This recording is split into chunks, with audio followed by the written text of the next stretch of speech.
Welcome to another edition of the Assembly of God Sunday School lesson.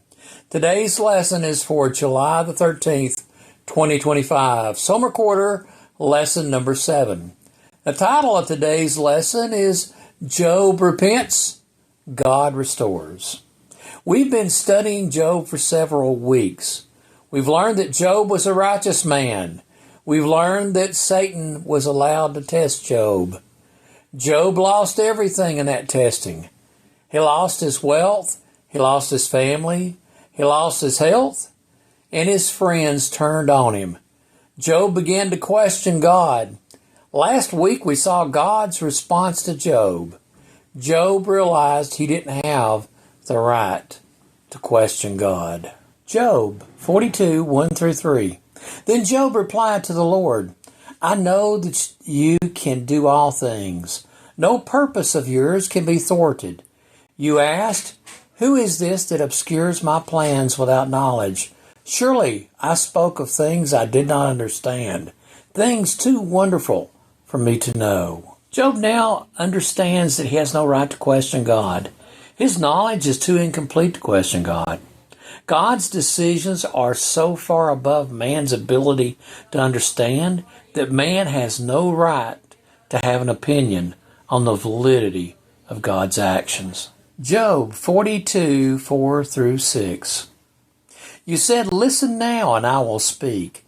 I will question you, and you shall answer me. My ears had heard of you, but now my eyes have seen you. Therefore I despise myself, and repent in dust and ashes. Job isn't saying that he saw the face of God. Job saw the whirlwind, and God was in the whirlwind talking to him. Job saw a manifestation of God, but not his actual person. Still, it triggered a lot of thought in Job about how much God is above every man. Also, the word myself is not in the original language.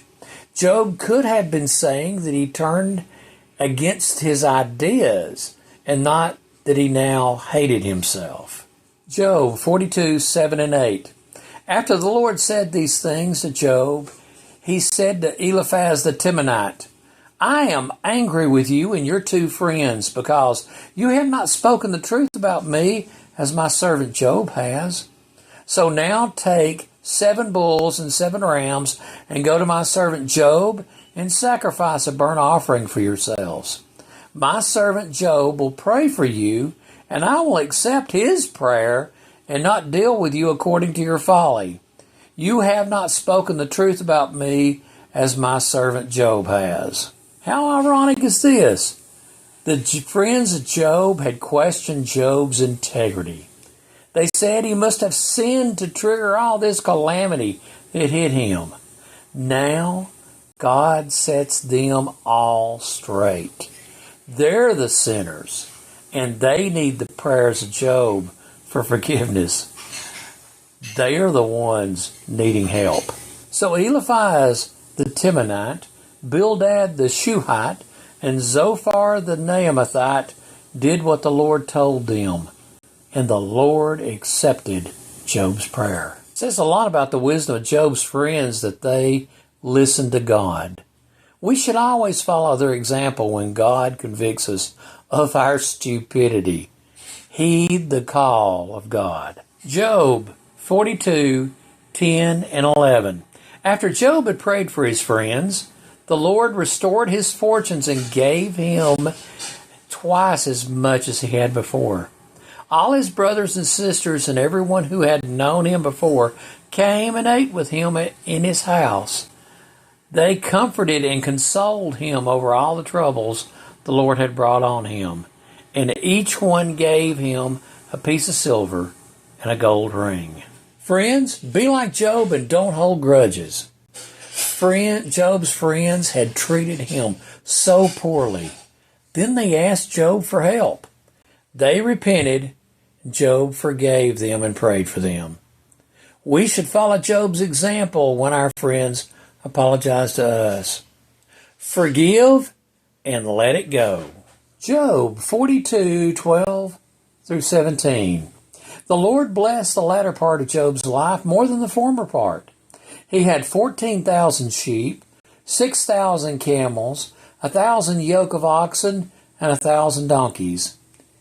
He also had 7 sons and 3 daughters. The first daughter he named Jemimah, the second Keziah, and the third Keren-Happuch. Nowhere in all the land were there found women as beautiful as Job's daughters, and their father granted them an inheritance along with their brothers.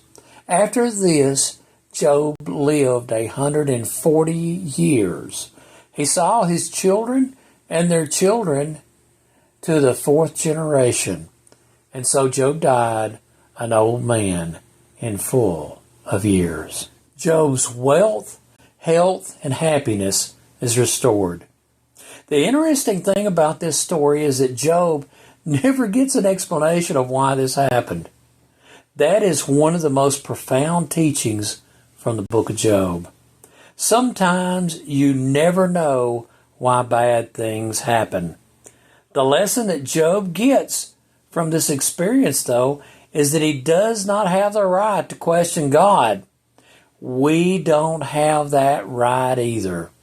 We should have faith, trust, patience, and loyalty to God. God never owes us an explanation.